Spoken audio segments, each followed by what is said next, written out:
think it does mean that training for ministers, training for ministry, I think they've got to rethink what their role is for the whole of the congregation, including those under 12, not wait until they're 15 because it's too late. They've been shaped. For the UK, I think there are two key areas that will need to be addressed, three key areas really. One of them is to look at children with additional learning and support needs, because sometimes they're neither a child nor an adult. And if you based it on cognition, they're not an adult. But if you based it on relationship, they may be beyond what some of the rest of us are at. So that's one area. Especially because here in Scotland we have a high percentage of people who are on the spectrum of autism, which includes everything from Asperger's to dyslexia to other forms. So that's an important one. Another area is to look at the family. Ministry to the whole of the context of that family, whatever shape, kind, type, non-type of family it is, and that may mean actually some seriously looking back at scriptures which show that all families are messy from the very first one. I mean, think of poor Seth. He was born into a family where his brother was a murderer, and that was the first family, and his mother was a liar, and on it goes.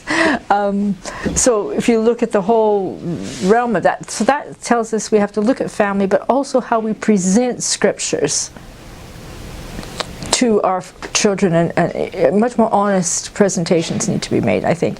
Perhaps on the people level of these stories rather than the concept level. So if we're thinking of, say, the well-known figure of David, we tend to present it, he killed Goliath and he was forgiven and he became a great leader, but we miss out everything that was around that. Why was that happening? How he felt, how the others felt, what led him into this affair? How did the people go ahead and forgive him and say, go ahead and be our leader? So I think we need to be much more honest in these stories. Even if you take the first 12 disciples of Jesus, those are interesting people that we need to look at relationally rather than cognitively. Having said that, there is a big theological question here in the UK, is where is our authority? Is it in Scripture, or is it every man does what's right in his own eyes? So that will be something that ministers will have to address along with the rest. And the third area I think that we are going to have to look at, besides family, besides additional support needs, would be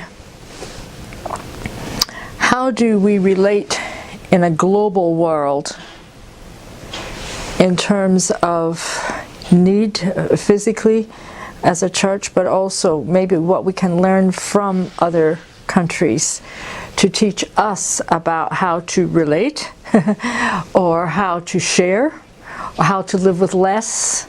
So I think there are issues there that I'm not sure our young people are going to be ready for, and that's not their fault. It's because we've shaped them in those kind of areas. So how do we relate on the internet? And I have to admit, I'm on Facebook and I got a whole lot of, I'll confess, I got a whole lot of birthday greetings on June 26th. My only problem of it is my birthday is not till July. I'd made an error and I'm frightened to tell everybody because I'm afraid I'll get a whole bunch more birthdays. So I'm waiting till after my birthday to confess my sin. But how do we relate? Is there such a thing as the virtual church?